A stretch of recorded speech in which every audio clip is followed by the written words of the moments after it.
I'm Mez Love. I'm a tattoo artist.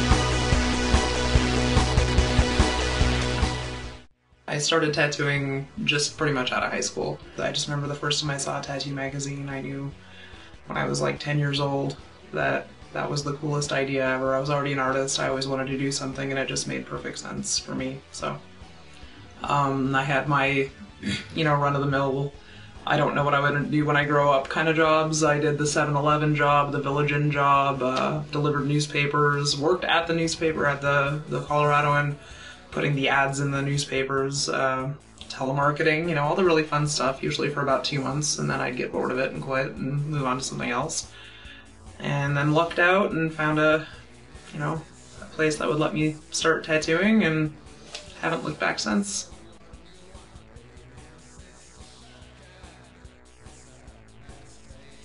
I definitely lean towards realism, but I think I'm trying to have a bit more, I guess almost like painterly looking realism. I really like portraiture, nature, flowers, stuff like that, but I don't know. I like to experiment and kind of play around and not really get stuck too much in one style. I've always been into portraiture. That's always, and I really appreciate painting. I'm not, unfortunately, very good at it myself. I've tried a few times, and something about it I'm not grasping, I guess. I really like doing pastels, charcoals, stuff like that.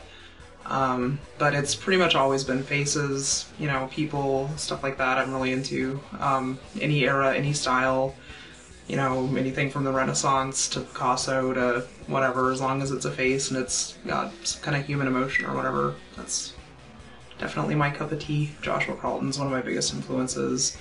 Let me think who else. Stéphane Chaudesseg in France, he's amazing.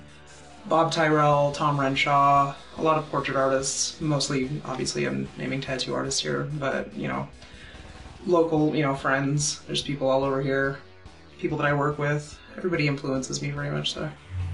I could rattle on, again, a list of names, tattoos that are just so beautiful that I can't even believe it. Like, I can sit there and stare at it for like an hour and just like sweat, like trying to figure out how it's even possible to do what this person did.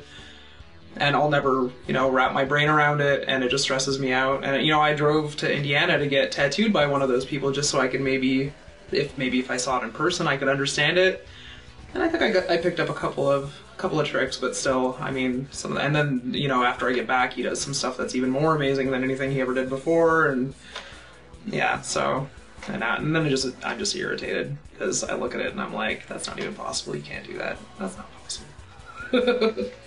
But there's a few artists out there that are, and some of them are doing things that I don't necessarily even want to do. But even still, looking at, it's definitely an amazing time for tattoo artists right now. People are coming out of the woodworks that are amazing artists. This is not the tattoo industry of the 90s.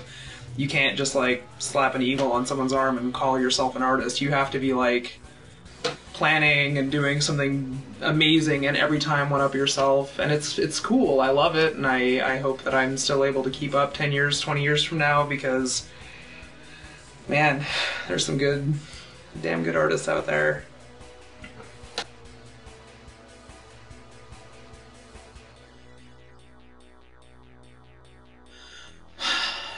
There are trends in tattoos that are, I'd say like in the 90s, the late 90s when I first started, it was tribal. A lot of kanji. Then like the lower back tattoo, or tramp stamp, if you will, became quite popular for a while. The last few years it's been stars, more stars, and more stars. I'm thankfully getting to a point now where I'm staying busy enough where I'm not doing so many small tattoos that I'm kind of avoiding that, but every now and then they sneak themselves in, and man, I counted 1 week, I did over 25 stars in 1 week. It was a lot of stars for 1 week. I I hate doing names. I hate doing writing. I hate doing things that are like thin little outlines and stuff. It's not my forte. I'm much better at like, you know, the kind of painting looking realism. Like that's actually easier for me to do. So a lot of people assume, you know, oh, anybody can do that. That's simple. And I'm just like, well, yeah, I can do it, but there's 50 people that can do it a lot better than me. So that kind of stuff can get kind of irritating just because people assume anybody should be able to do it. Stars kind of fall into the same category. Most irritating trend, armbands, I'd say was the most irritating, and that's pretty close to gone now. But that's, there's just no fun way to do an armband. There's no fun way. I would leave with my neck, like, broken at the end of the night, my wrists hurting, there's, like, no way to get up underneath their armpit, you know? It was really, the late 90s sucked. I was sore a lot. So, that would be the one I'd say I hated the most. But thankfully that one's pretty much died out, so...